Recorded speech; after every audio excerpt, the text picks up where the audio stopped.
से दर्पणटी नेगिरी गुरुंक मुह आगे रखिदे एवं शिष्य देखुची से दर्पण भितरे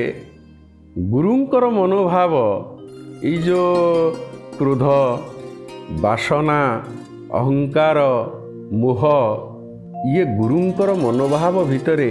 शिष्य देखिची आश्चर्य होइची शिष्य मो गुरुंक भितर भी अहंकार अच्छी मो गुरुंक भितर भी मोह अच्छी मोर गुरुंक ठारे मध्य क्रोध अच्छी किछि कहिनी चुपचाप आसीची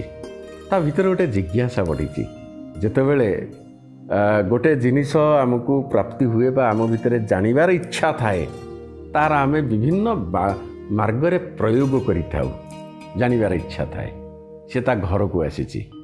घर को आसला परे बापा माँ पाखरे देखिला से कहला ये मोर बापा माँ जो माने मते संस्कार शिखैचंती जो माने मते सत न्याय रास्तार जीवापाई मार्गदर्शन